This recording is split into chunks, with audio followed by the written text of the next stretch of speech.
Oke, yang kali ini gue mau share adalah mengenai yang udah gue keluarin berapa banyak sih selama kurun waktu dari Januari 2017 sampai sekarang nih April 2020. Kurang lebih 3 tahun 3 bulan. Kenapa 3 tahun 3 bulan? Sebenarnya gue sih udah kena kanker dari tahun 2016-nya. Tapi mulai pengobatan kankernya itu baru di Januari 2017. So, dari 2016 pertengahan sampai 2016 akhir, itu gue nggak masukin ke sini karena itu jatuhnya untuk pengobatan yang agak miss ya. Karena waktu dari pertengahan 2016 itu pengobatan yang gue lakuin adalah pengobatan untuk syaraf kejepit.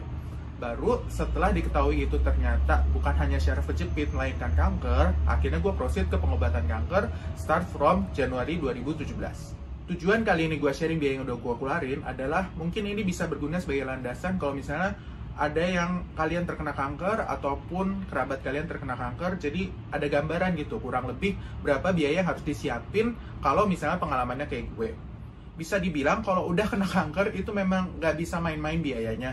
Dan ini gue udah breakdown kira-kira gue nggak langsung kasih totalnya, tapi untuk alternatif berapa baru nanti gue totalin. Jadi terserah kalian mau pilih yang mana, karena kan ada yang medis ya medis doang, atau enggak alternatif ya alternatif doang. Nah, berdasarkan yang pengalaman gue, ini akan gue sharing per komponen. Nah, terkait biayanya, gue kan nggak semuanya simpen bond, dan apalagi kalau misalnya obat alternatif atau misalnya pengobatan alternatif itu ya belum tentu ada resipnya juga. Dan lagi, bahkan yang pengobatan medis itu juga beda-beda, tergantung. Kayak waktu itu gue ada dirawat inapnya agak lebih lama karena gue ternyata habis kemo ada demam ya. Kalau kayak gitu-gitu ada pasti ada variasi lah biayanya. Kemudian ada juga yang kelas kamarnya waktu itu gue full, akhirnya kelas kamarnya gue upgrade, ada yang seperti itu. Jadi ini sifatnya rata-rata ya. Kalau misalnya kemo, gua rata-ratain sekali kalau pakai BVD itu berapa, sekali pakai IC itu berapa. Oke, langsung aja ke biaya yang pertama. Yang udah gua rekap ya di sini ya. Ini bisa kalian lihat, ini gua rekapnya seperti ini ya. Gua catet-catet nih. Tuh, ada gua catet. Jadi memang per komponen itu gua catet. Oke, jadi buat yang pertama, ini adalah biaya yang gua keluarin untuk obat atau suplemen alternatif. Obat atau suplemen apa aja bisa kalian lihat di video gue sebelumnya ya. Di sini nih gue tempelin linknya juga. Nah, itu memakan biaya sekitar 73.790.000. Ini dalam rupiah ya, gila aja kalau dalam dolar. Yang kedua, biaya pengobatan alternatif. Apaan aja pengobatan alternatif yang pernah gue lakuin itu juga udah pernah gue bahas di video selanjutnya. Jadi bisa refer ke sana aja.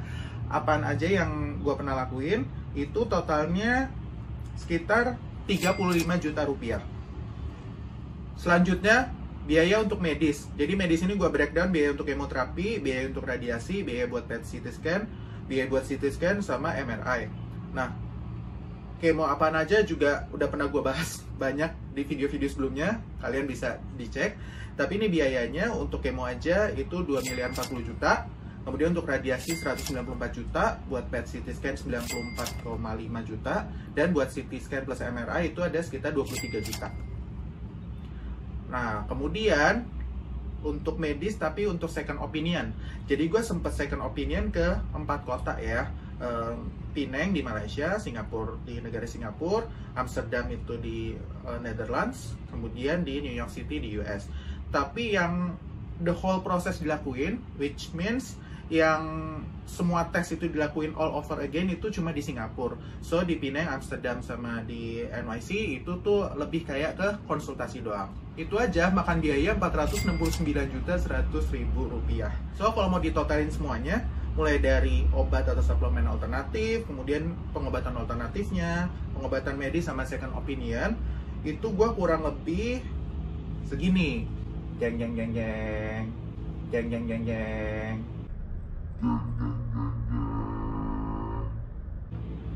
Ya, 2,9 miliar sendiri.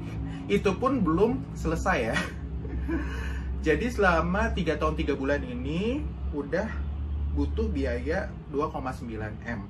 2,9 M ini itu juga nggak termasuk ya dengan diet yang gue lakuin. Jadi dengan pengeluaran sehari-hari, kemudian dengan ya kalau kalian diet tertentu itu udah pasti makanannya juga khusus ya. Let's say pernah gue bahas diet-diet apa aja yang gue lakuin, bisa kalian cek juga di sini.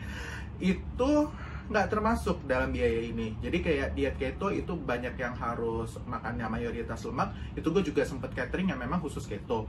Kemudian juga kalau yang kalian tahu lah makanan sehat itu kan pasti akan lebih mahal biayanya dengan makanan yang biasa-biasa aja kan. Let's say kalau gue beli ayam geprek sama nasi itu aja ya 20.000 udah dapet. Tapi kalau gue memutuskan untuk diet yang agak lebih sehat, itu ya minimal banget one bowl itu ya 50.000, itu juga udah minimal banget.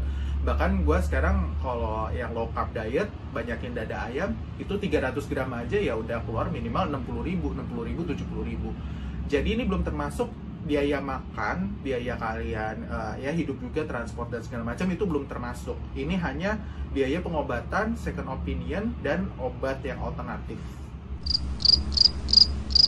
Jadi let's say kalian sebulan aja butuh biaya hidup 5 juta, dikaliin aja 12 berarti kan per tahun kalian butuh 60 juta. Nah selama 3 tahun 3 bulan ini kurang lebih kan gue butuh biaya hidupnya sekitar 180 juta. Nah itu tinggal ditambahin aja 2,9 M tambah 180 ya kurang lebih kalian harus siapin 3,2 miliar untuk 3 tahun dalam kondisi kalian kena kanker. Nah itu juga belum hal-hal lain ya yang di luar kebiasaan gitu. Ups.